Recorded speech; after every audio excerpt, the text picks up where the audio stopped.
Welcome to the Friends of Feedy's podcast, brought to you by Feed Canada, our funding partner, ISED, and founding partner, the Saskatchewan Food Centre. This show is all about celebrating the incredible journeys of female entrepreneurs in the agri-food and food manufacturing sector. We're here to dish out the secrets of success and serve up a side of inspiration along the way. We are the Feed program where dreams are made, businesses are born, and the agri-food world is your oyster. Let's dine together. Welcome back to the Friends of Feedy's podcast, the podcast where we celebrate the women building and shaping Canada's food future. I'm your host, Lindsay Toth, and today I'm joined by Elysia Vandenhurk, co-founder of Three Farmers Foods, a brand that's brought homegrown Canadian pulses from prairie fields to pantries across the country. You've probably seen their roasted chickpeas, lentils, and favas on shelves, healthy, crunchy, and full of flavor. But most inspiring is how Elysia and her team have grown from their farming roots into one of Canada's leading snack brands, all while staying true to who they are. Welcome to the Friends of Feedy's podcast, Elysia. Let's start from the beginning. Can you just tell us a little bit about how Three Farmers Foods got started and what inspired you and your sister Natasha to take the leap into food manufacturing? Yeah, so great question. So actually, my background is a Red Seal chef. I studied here in Saskatoon to be a journeyman chef. And Natasha's background is in business economics. So she's always had a passion for business. And even from a young age, we always had this dream that someday we'd probably go into some sort of food business together. And it was in around 2011. The Three Farmers, our brand is very literal. It started with three founding farmers. One is my father, the other two neighboring farmers. And then Natasha and I breathe life into this company every single day and run and operate the company. And these farmers came across a seed called camelina oil. At that time, it was an ancient oil seed. They grow tons of pulses. And really, the whole starting of Three Farmers was about we grow all these nutrient-dense foods on the prairies of Canada, and we ship them off as commodities and buy them back at twice the price. How are we adding value here at home and putting brand on shelf and connecting with consumers directly on how their food is made and the story of the farm? And so that's what started Three Farmers. It started behind the camelina oil in 2014. We got into manufacturing pulses, our chickpeas, our lentils, our fava beans, into a snack food with multiple different flavors. And now we would be Canada's largest branded manufacturer of whole roasted pulse and bean snacks. Amazing. So at what point did you realize that this was more than maybe just a local idea and that you were really building a national brand? That is a really good question. I actually don't, when you're in it, sometimes you don't really recognize those big turning points until you start looking back. Because literally we started in Saskatoon's farmers market. We sold camelina oil, like we bottled camelina oil in my sister's kitchen and we sold it at the Saskatoon's farmers market. And I remember the first day at the farmers market, we sold like 12 bottles in like 2 hours. And it was like, wow, we have a winner. And then soon after that, we started selling to local Saskatoon boutique and health food stores, and then packed up my car, drove out to Toronto. And I guess that would have been sort of a point, where we went to a bigger market and also started cold calling on stores like Cheese Boutique, Organic Garage, Goodness Me, and got like a handful of more stores on board in a bigger market. And then we went on Dragon's Den. And that probably was like phase number one, where you kind of start saying like, this is, bigger than where we started. But in 2014, when we took on manufacturing, because we couldn't find anyone that could roast pulses to the scale and to the quality that we wanted, so we took that on ourselves. That was a huge pivotal point for our company where we were setting ourselves up to unlock the ability to scale and attract the consumer into our brand. Yeah, that's great. I've just got to say, I have so many entrepreneurs that mention just how what you've built at Three Farmers is kind of like the ultimate dream, like the goal, and just knowing that you also started at the farmers market, I think is so inspiring for people. And so now you've been growing for like a decade, and you recently just completed a full rebrand. I'm just curious, what sparked that decision and why was now the right time to do that rebrand? Yeah, great question. So you know, even to that, you know, comment you say inspiring other entrepreneurs, like, yeah, we did start at the farmers market like that. And at the end of the day, the entrepreneurial thing, it's all about grit and keeping at it, um, and making smart decisions or just making decisions and moving forward. And you just slowly start unlocking and unlocking and growing and growing. And, but I would say too, one thing is we we don't skip steps. Like we don't, there's no easy way to just grow and scale. Like when you're a brand and a food product, it's not just about getting into a store and then you wipe your hands clean and it's like, it's done for me now. I'm just going to grow and it's going to be amazing. That actually is just the starting of the work. That's only step number one. So once it's on the shelf, now you need the customer to shop you, to actually pick you, buy you. And when they do buy you, they need to go home and enjoy it so much that they come back and buy you again. And when they're buying that product again, they need to enjoy it so much and enjoy your brand so much that they'll buy all the new products that you put out there, right? And so it is really about that consumer relationship and the product quality and the product that you're offering and the solution and the gap that you're feeding in the market. And that wasn't the first rebrand, and we call it a rebrand, but it was also more of a like a repositioning project. It was 12 months ago that we started it, and the conversation was about saying, okay, this is where we're at in our company and this is how we've positioned ourselves to the customer, but now we need to truly listen to what the market is telling us, what the customer is telling us. And so it was a listening project to learn and make sure that we were actually satisfying a need, that our products were actually fitting to the market and the market trends, and that we were marketing and talking to the right person and the right audience and hyper focusing that.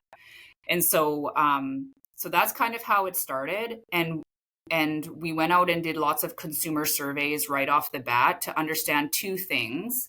We play in salty snacks. So we wanted to understand in general, not even out of what do you want out of Three Farmer Snacks? What do you want out of your salty snacks? At what day part are you consuming salty snacks? And what need is that fulfilling? Is it just crunch and satiation? Is it fueling your day? Is like, what do you ultimately want from salty snacks and what do you need from them?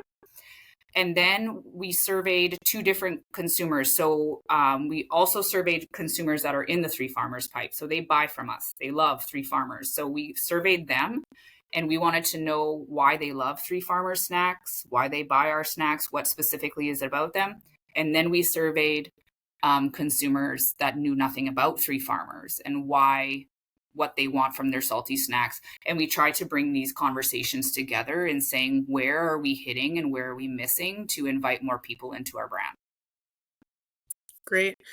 So for someone who hasn't seen this new look, how would you kind of describe it to them? I know it's kind of hard. It's a visual thing in an audio medium, but yeah. So, you know what? I guess the outcome, I am so happy with where we landed. I guess the outcome delivers on the objectives that we went out with. And it was really about modernizing the look and feel of Three Farmers. It was about making sure that what consumers want from their snacks is very loud and clear on front of pack. And what that was, what they told us was the top 5 things that always came. It was protein. I want protein, I want fiber, I want clean ingredients, I want crunch and taste, and I want it homegrown by Canadian farmers. Those were like the top 5 things that came out clear, whether it was an already existing Three Farmers consumer, whether it was somebody that only eats chips and has never consumed Three Farmers before. They said, ultimately, this is what I want out of snacks. So it was modernize the look and feel to stand out on shelf, because we are on shelf. It's like, you know, we have to stand out against our competition and everybody else on shelf. It was make sure that all of the attributes, the key attributes of what the customer want, are loud and clear. And then it was also to make sure that our unique brand attributes and positioning still was loud and clear. So our current pack had like a farmer on front, the homegrown roots and the homegrown story was very loud on the current. But I think where we were falling short was on screaming taste appeal and on screaming the fact that we are protein, fiber, and clean ingredients. And so we kind of shifted. And I would say it's actually like a revolution. It looks very, very different. But because the Three Farmers brand name is still so strong on it, there's still a lot of, I don't think it'll be, um, I think it will only, I think customers will only love the new look. I don't think that they'll miss the old. Yeah. Mhm. I mean, and I've seen the new look, and I think it is also just kind of the evolution, in my opinion, in terms of like this is more what you think when you think CPG. It's got the bright pops of colors, and it's a little more simplified, and it's just elevated. Mhm. Um, and so I really appreciate that. And you had said that this was one of the toughest projects that you've taken on. What made it a challenge for you? You know what? I think it's because so we did the positioning project and it was conversations with customers. This project, because we're so close to it as founders as well, it was like an identity crisis. Like we like literally went into this project where we did the listening activities first of what do people love about us? What do people need to love about us in order for us to fit in the trends in the market today and attract new consumers? And then the project took us very wide, where one of the barriers that customers told us in all of the surveys that we did, that because that was one of the questions of what is the barrier to trying Three Farmer snacks? What is the barrier? Is it price? Is it placement on shelf? I can't find you. And those were not the things. The number one barrier was it's a bean. I don't know how it's going to taste as a snack. And so that barrier, there was a lot of different ways we could come at that barrier. Because, if they're kind of concerned about does a bean taste good as a snack, we need to make sure that we're very snack forward. It's very much about flavor and that it's a snack. Then it's about the fact that it's a high protein ingredient. It's not, don't throw bean in their face right out of the gate. So with that, the other thing that came, what was so uncomfortable about this project was we did explore changing the brand name from Three Farmers. And we went very, very wide because we said, well, if we have to get around this whole bean concept and the ingredients and make sure maybe we should explore different territories like crunch obsessed or super snacked, or really get very clear on what our line and brand is doing. And so we went out and tested all of these different sub brand names. If you've seen, like, it's kind of like what Boom Chicka Pop did with the Angie's story. She was very much, her first was very Angie's. It was like the big logo on pack and popcorn and all the things she did was very small sub descriptor. Then she flipped that around. And now people say Boom Chicka Pop. They don't say Angie's popcorn. It's very different. So we explored going there. We made sure we went wide. And it was in the consumer testing. I'm so happy we did the consumer testing and validated that, because at a table when you're doing rebrand or anything creative, you have very strong opinions and everybody has an opinion of how it looks and what's the best. And so it got super, super uncomfortable because, this sort of crunch obsessed concept where taste was really forward was a winning concept that was rising to the top.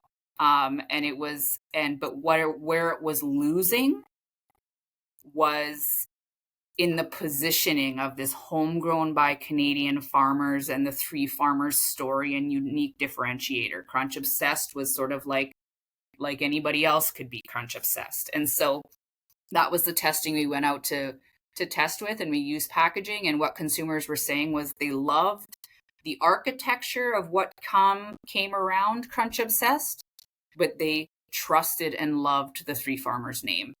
And so what was happening in the testing was that our current packaging was testing strong and Crunch Obsessed was testing strong, but Crunch Obsessed was not beating out current. And so it brought up a lot of hard conversations and saying, why would we change? Why would we change? And all of this and hashed around it. And so that's why we're we brought those two things together, and then went out and validated again, and just super happy with where we landed.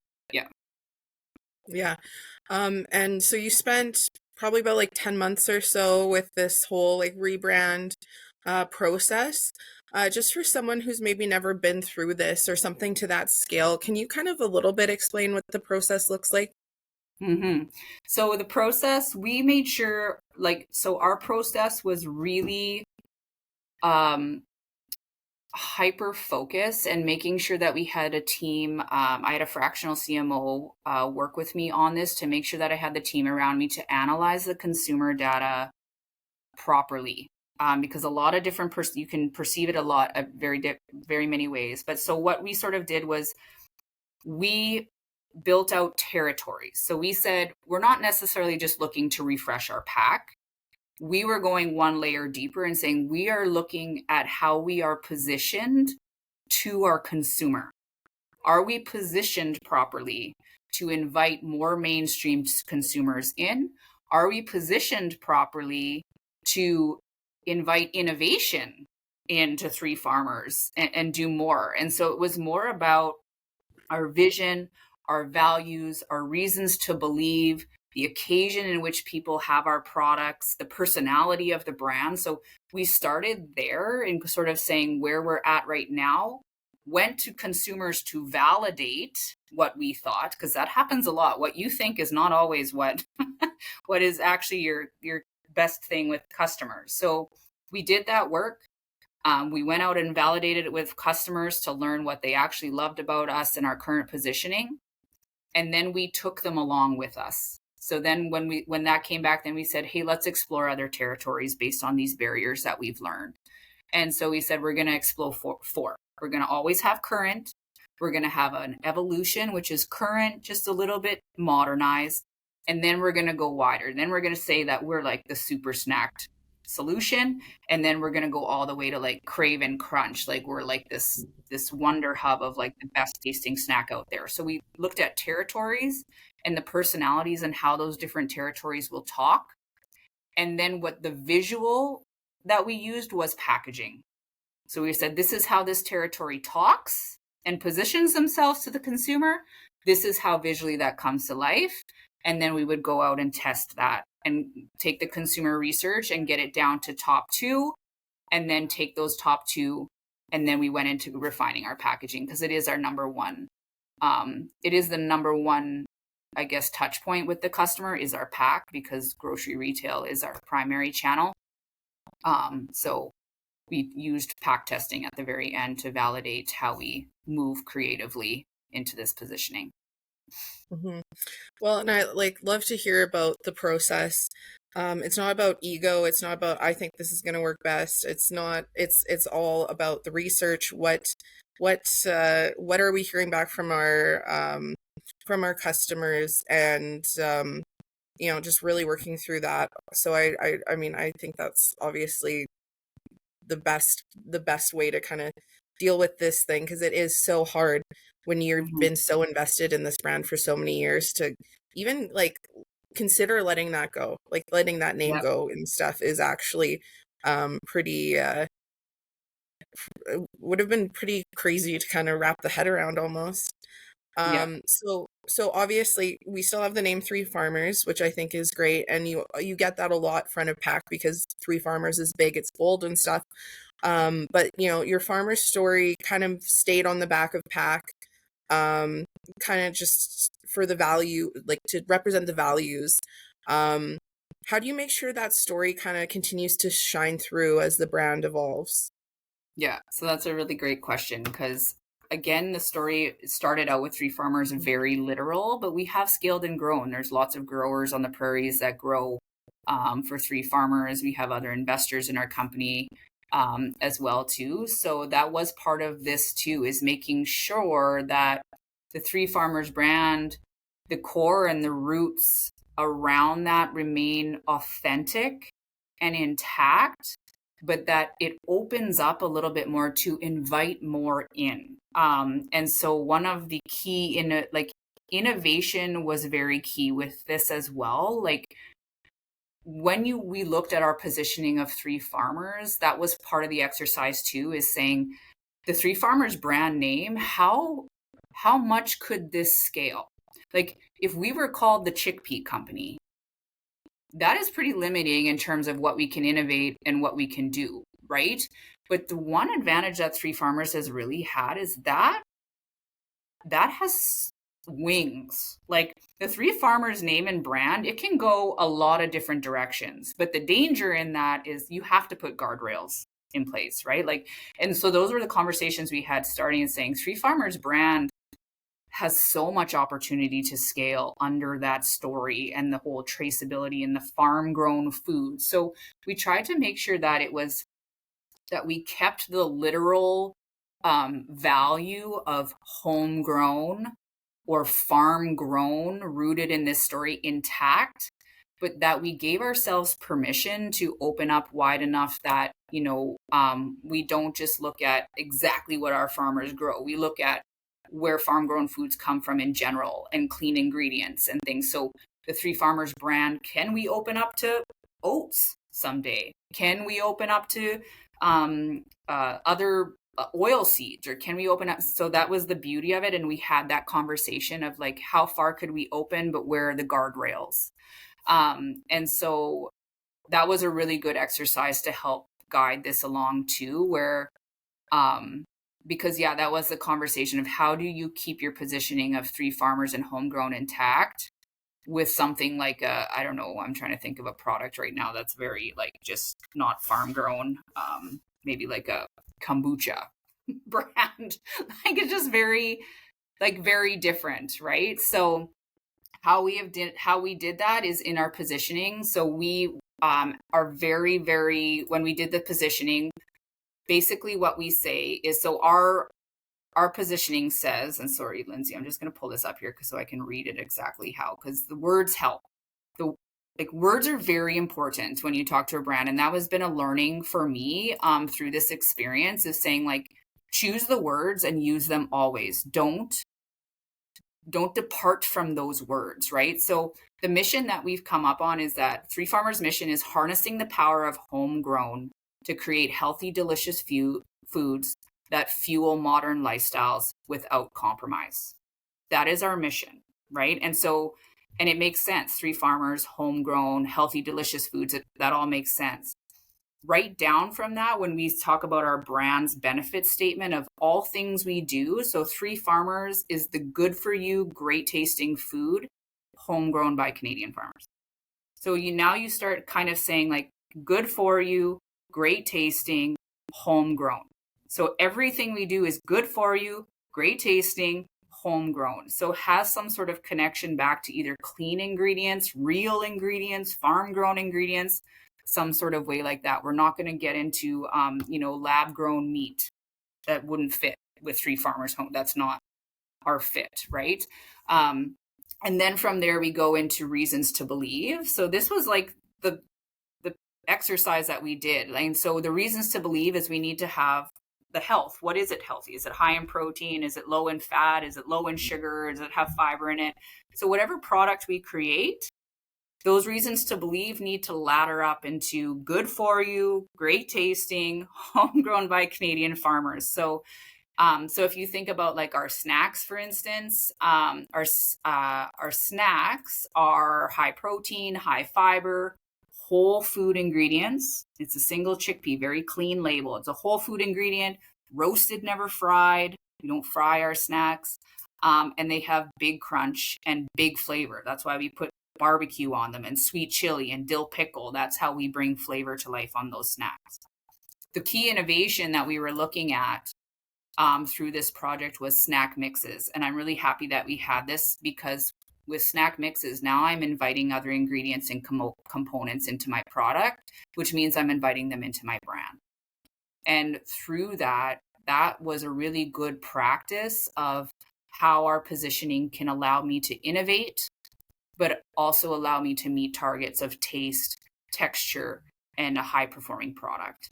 And this snack mix, we explored many different components. We explored Chex cereal. We explored pretzels. We explored all these other components that are coming into this snack mix, and then had to vet how they're fitting into our positioning. How does this fit into homegrown by Canadian farmers? How does this fit into good for you, clean labels, high protein, high fiber? And that was like super, super hard. So we ended up with this snack mix that will launch in early 2026. no spoilers alert, but I guess this is a spoiler alert, but it literally 3 of the 4 components are made from pulses. And that was not easy to do. So it was a really good test of making sure that our positioning that we came up with was broad enough to allow us to innovate, but had guardrails to make sure that we don't come up with something that doesn't feel authentic, that does to who the Three Farmers brand is. Yeah.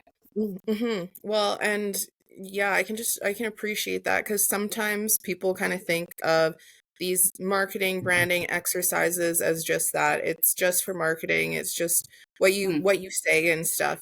But hearing how tied it is to innovation and developing your products, like it really sounds like it is kind of like these are the guidelines for everything we're doing. And I think that just kind of again highlights the authenticity of the entire brand.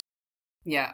Yeah, absolutely. Like if you like any person can start thinking about like what brands are you actually loyal to and what brands are doing a good job. And again, without that discipline of your guardrails and your positioning and right down to your architecture of your pack and the hierarchy of communication and the colors you use and the fonts you use, like Coca-Cola, like you don't need to see the word Coca-Cola. You just need to see a can in red.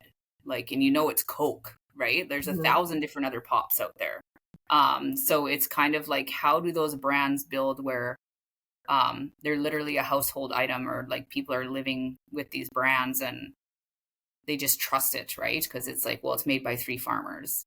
And I know that 3 farmers, it's good for me, it tastes good, and it's homegrown by Canadian farmers. There's just so much trust in that. I can trust everything they do. Yeah. Yeah, yeah, I love that. So slight pivot here, but still along the lines of this conversation.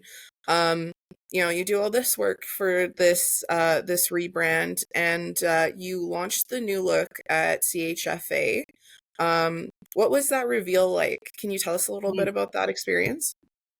When you're in it, honestly, that reveal was so relieving. There were so many points of fatigue for me through this project because, like, literally, it started 12 months ago, and we're like, the product's not even on shelf yet. It's like, oh my God, right? But CHFA, so Canadian Health Food Association show is our largest business to business industry show in Canada. It occurs in Toronto every year. So that was our launch pad. That was the timing that we were trying to move through. We teased up to it.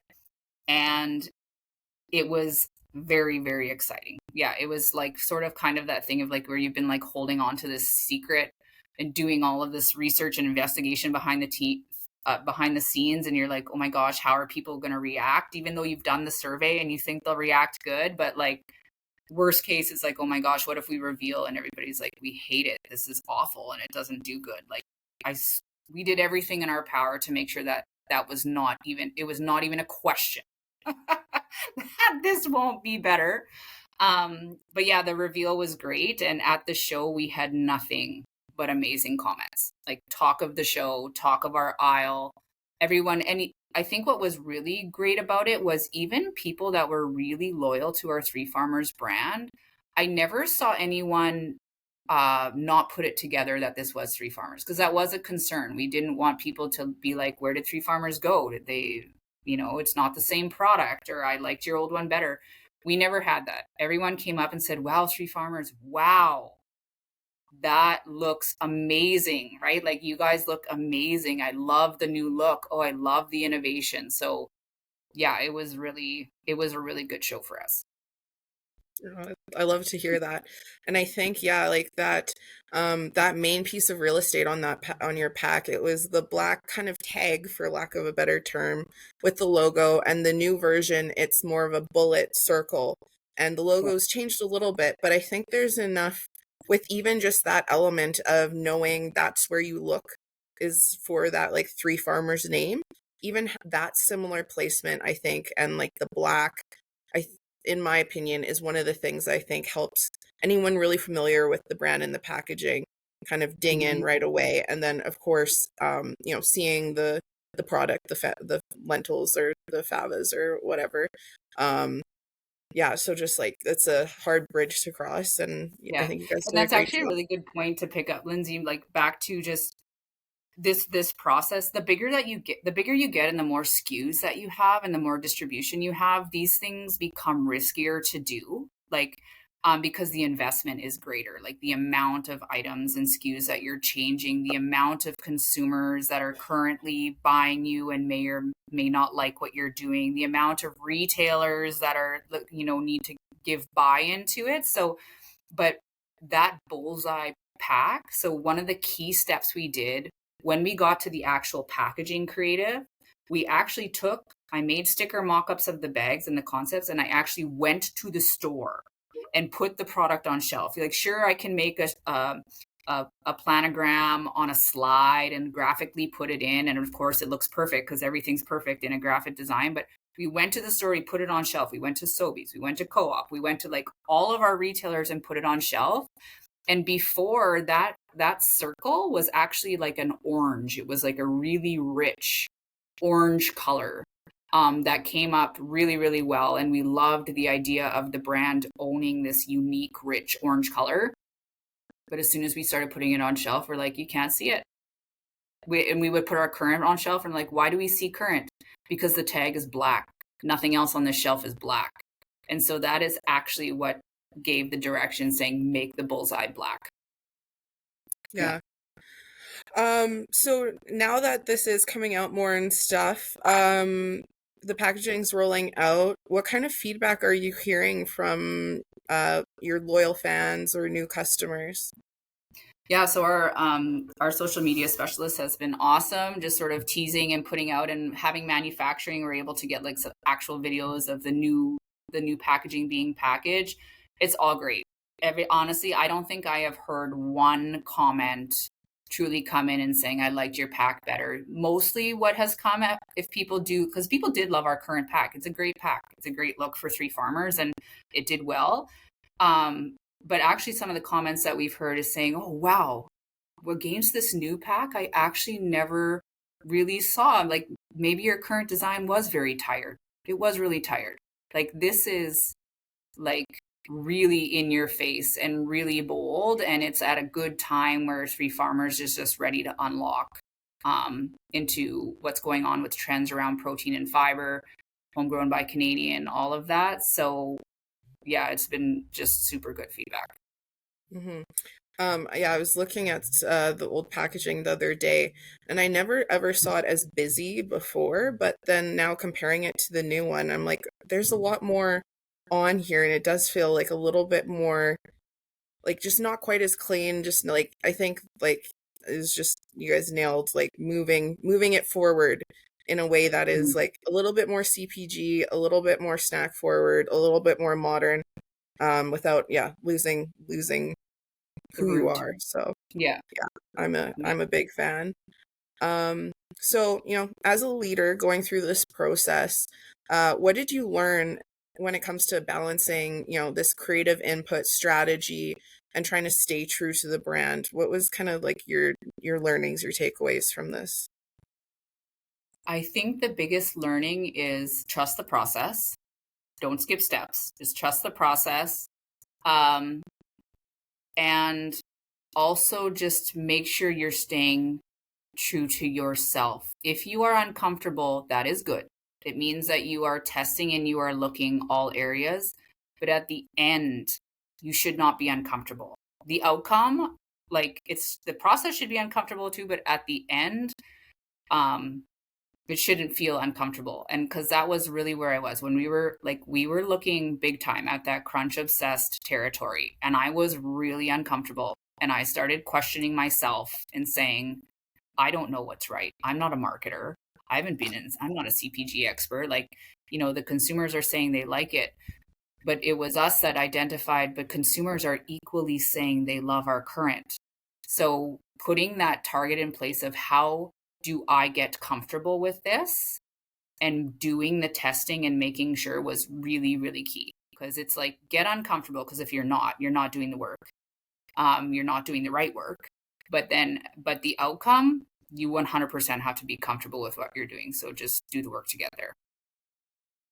Love that. All right.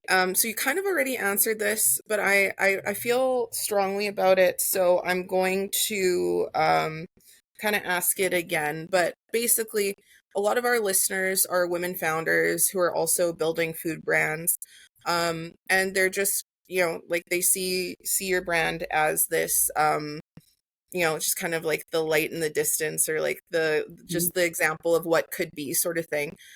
So can you just share some advice for a woman entrepreneur who's maybe just getting started at the farmers market and is thinking this is where they want to be someday?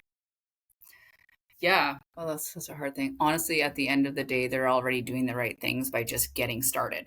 Like, just start. You have a dream, you have a product you think has a fit, you can help people or whatever it is that you're doing, just start. I think that's good. And I would say start small, listen closely. Like, so let consumers have a look in, take their feedback, and just constantly be bettering what you're doing.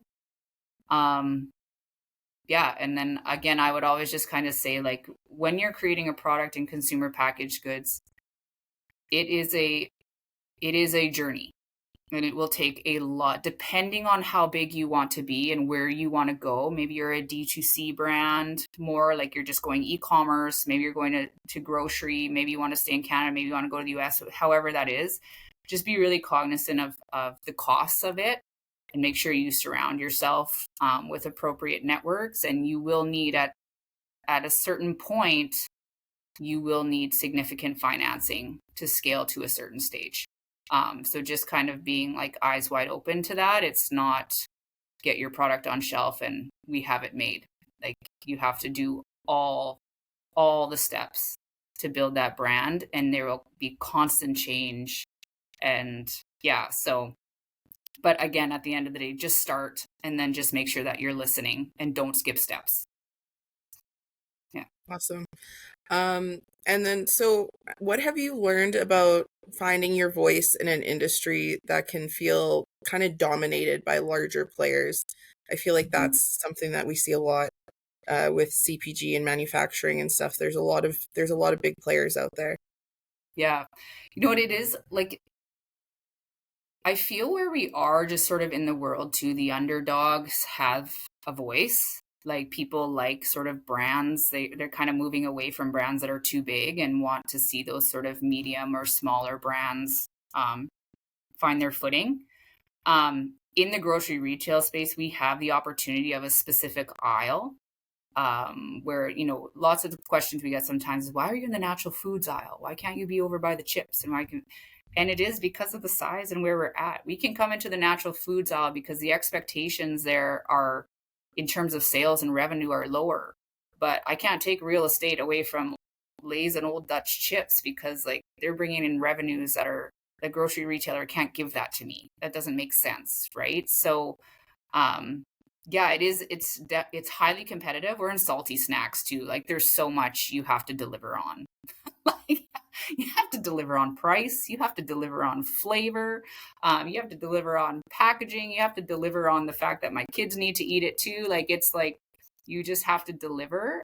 So that makes it really, really hard, especially when the bigger players are those chip companies, right? And they have the dollars to get the promotions and get the flyers and be at the checkout, because all these things cost money. So the biggest barrier is sometimes we just don't have the money to get the placement in store that we want against the big players. But we make it work. One of the differentiators that we have is we're a whole roasted bean snack. The product that we make is not easy to make. It's not something that someone can just overnight replicate. And we've made sure of that.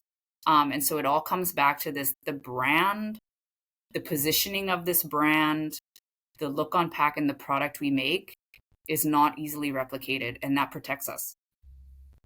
Yeah, fair enough. So from what you can share with us, how do you see Three Farmers continuing to grow over the next few years? Oh, wow. Well, so growth is an inevitable thing around here. So we've had one of the best years that we've had. Just again, like I said, just kind of sometimes all the timing of things, the trends and where the brand's at and where our manufacturing facilities at, everything's sort of unlocking. And now we're sort of in a stage in saying, it does happen to companies too, where you grow too fast and you fail. That's not a place you want to be as well. So currently where we're at is we will be moving into the space next to us. So expanding in our current manufacturing space from 15,000 square feet to 30,000 square feet in the next, literally 60 days. That expansion is going to start.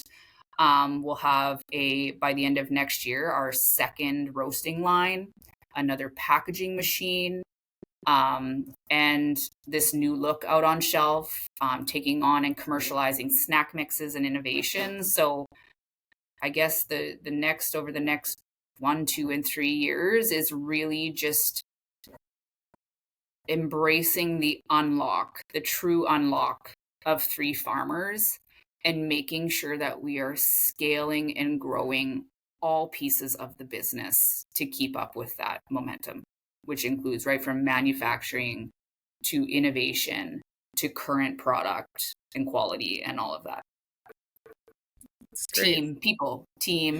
Team, man.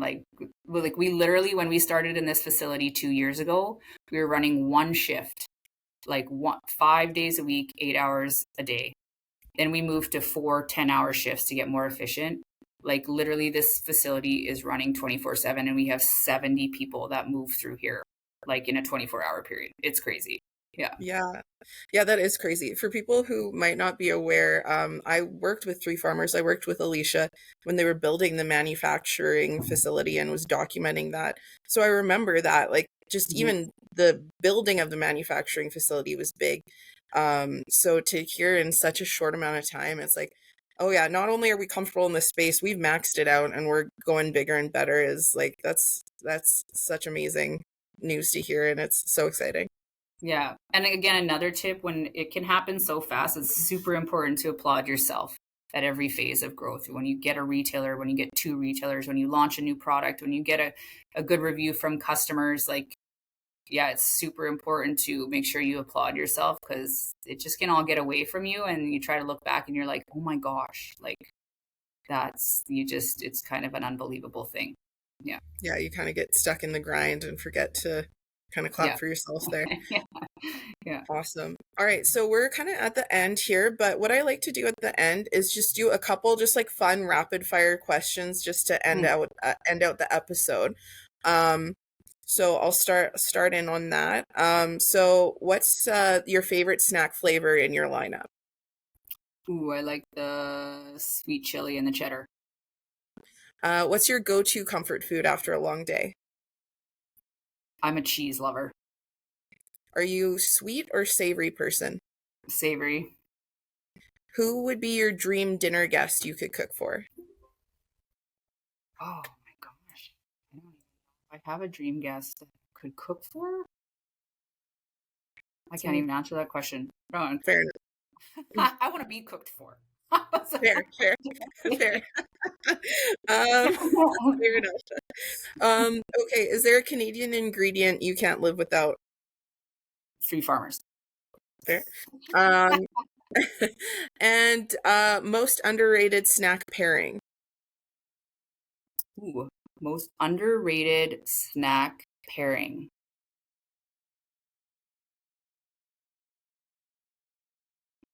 I'm trying to think.